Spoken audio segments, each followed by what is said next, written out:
तुम्हाला तुमचा पण ब्लॉग गुगलमध्ये घेऊन जायचा आहे का? तुम्हाला तुमचा पण ब्लॉग गुगलवरती रँक करायचा आहे का?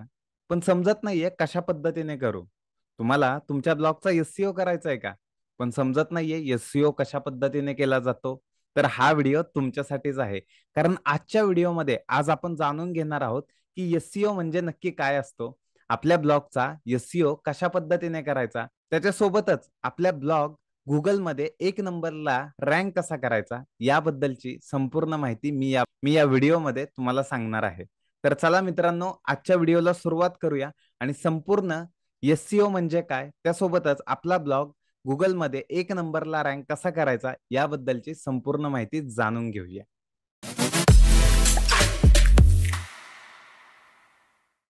आता आपण समजून घेणार आहोत एस-सी-ओ म्हणजे नक्की काय. जर एका शब्दात सांगायला गेलं तर एस-सी-ओ म्हणजे सर्च इंजिन ऑप्टिमायझेशन. पण तुम्ही म्हणत असाल, तुम्ही सांगितलं की सर्च इंजिन ऑप्टिमायझेशन, पण नक्की सर्च इंजिन ऑप्टिमायझेशन म्हणजे काय? तर आपला ब्लॉग Googleच्या फर्स्ट पेजवरती टॉप 5 मध्ये रँक करणे, याला एस-सी-ओ म्हणतात.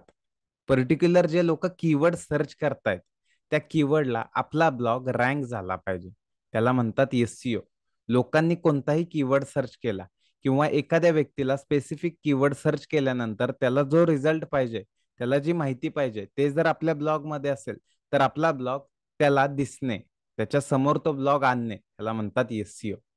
आता एस-सी-ओ म्हणजे काय हे तर मी तुम्हाला सांगितलं. पण तुम्ही म्हणत असाल, की या एस-सी-ओचं नक्की महत्त्व काय असतं? नक्की एस-सी-ओ का केला जातो? ते मी तुम्हाला सांगतो. पहिलं कारण म्हणजे एस-सी-ओ केल्यामुळे काय होतं? आपला जो ब्लॉग आहे, तो Googleमध्ये रँक होतो. तुम्हाला एक एक्झाम्पल घेऊन सांगतो. लाइक लाडकी बहीण योजना याच्याबद्दल मी तुम्हाला माहिती देतो. ही एक योजना आहे, बरोबर? ह्याचे टार्गेट ऑडियन्स कोण आहेत? तर महिला आहेत. महिला जास्त कोणत्या आहेत? तर अशा महिला ज्या गोरगरीब आहेत आणि गावाकडच्या आहेत.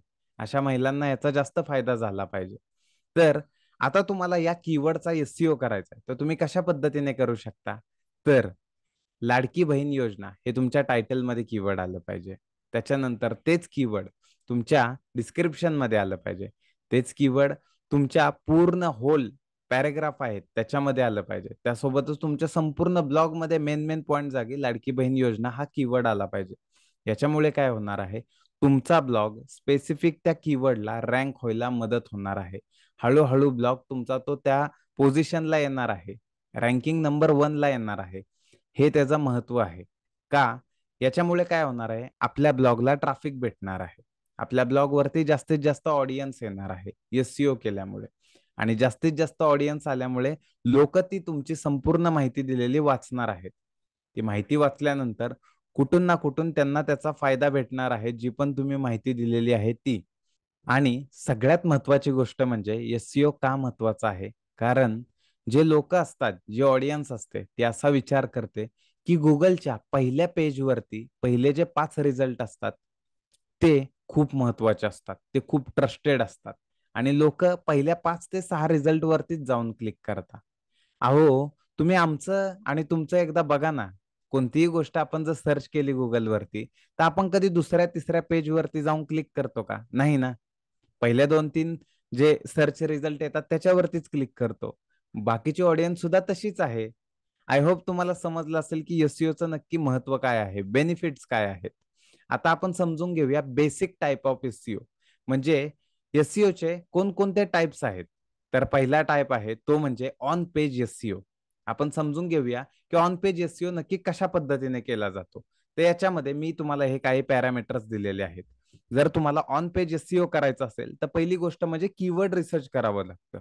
जर तुम्ही लाडकी बहीण योजना याचं जर कीवर्ड रिसर्च केला आणि तुम्हाला सांगितलं, एखादा कीवर्ड शोधा आणि त्याच्यामध्ये तुम्हाला असा कीवर्ड भेटला ज्याच्यावरती लो कॉम्पिटिशन आहे आणि हाय डिमांड आहे. तो असा कीवर्ड आहे, how to apply Ladki Bahin योजना असा समजा आहे. तर तो झाला तुमचा कीवर्ड रिसर्च. तो तुम्ही कीवर्ड शोधला. आता तोच कीवर्ड तुमचा टायटलमध्ये आला पाहिजे.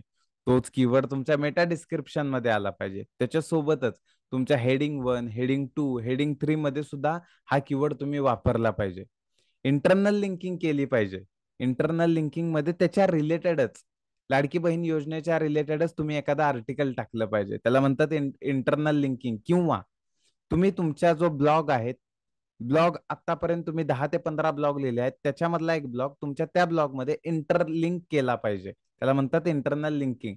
आणि याच्यासोबतच तुमचा जो ब्लॉग आहे तो मोबाईल फ्रेंडली आणि फास्ट लोडिंग असला पाहिजे. याच्यामुळे तुमचा एसईओ खूप चांगला होणार आहे. हा होता ऑन पेज एसईओ.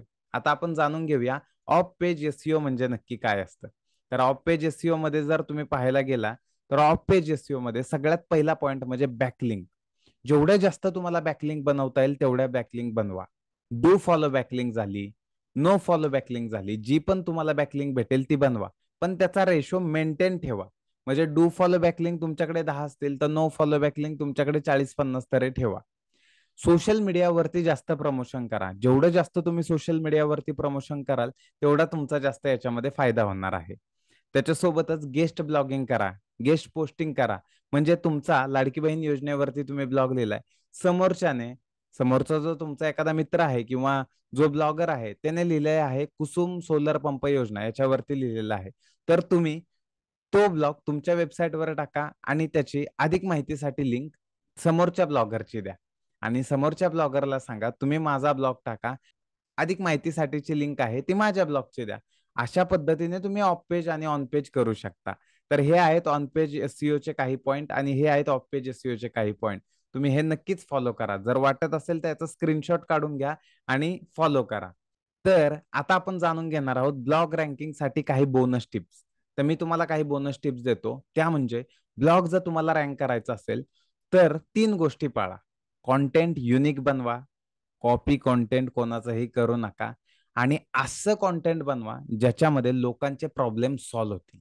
हे जर तुम्ही कंटेंट अशा पद्धतीचं बनवलंय, हे जर 3 नियम पाळले, तर तुमचा ब्लॉग रँक होण्यापासून कोणीही तुम्हाला थांबवू शकत नाही.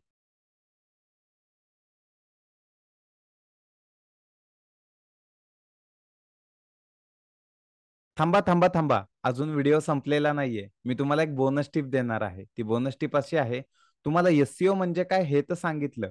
तुमचा ब्लॉग रँक कसा करायचा याबद्दलची माहिती देखील सांगितली. पण ह्याच गोष्टी तुम्हाला इन डेप्थ मध्ये जाणून घ्यायच्या असतील, तर मी तुमच्यासाठी एक वेबिनार घेऊन आलोय. त्या वेबिनारची लिंक इथे खाली डिस्क्रिप्शनमध्ये दिलेली आहे. त्या लिंकवरती क्लिक करा आणि आपल्या वेबिनारला रजिस्टर करा. कारण आपल्या वेबिनारमध्ये मी तुम्हाला इन डेप्थमध्ये ब्लॉगिंगचे काही सिक्रेट सांगितलेले आहेत. ते जाणून घेणे तुमच्यासाठी खूप गरजेचे आहे. ते जर तुम्ही जाणून घेतले आणि ते जर फॉलो केले, तर तुम्ही दर महिन्याला 1,00,000 रुपये नक्कीच कमवू शकता. तर आपल्या वेबिनारला रजिस्टर करायला अजिबात विसरू नका. त्याच्यासोबतच मी एवढे मेहनत बनवून तुमच्यासाठी व्हिडिओ बनवत असतो. तर या व्हिडिओला नक्कीच लाईक करा. जर तुम्हाला हा व्हिडिओ आवडला असेल तरच. त्याच्यासोबतच या व्हिडिओमध्ये कोणती गोष्ट तुम्हाला समजली नाही, ती कमेंट करून मला नक्की सांगा. मी त्या गोष्टी तुम्हाला नक्की समजावेन, त्या कमेंटचा नक्की रिप्लाय देईन आणि तुमच्या ज्या मित्राला ब्लॉगिंग मधून पैसे कमवायचे आहेत, त्याला हा व्हिडिओ नक्की शेअर करा. भेटूया आता नवीन एका अशाच व्हिडिओमध्ये. तोपर्यंत धन्यवाद.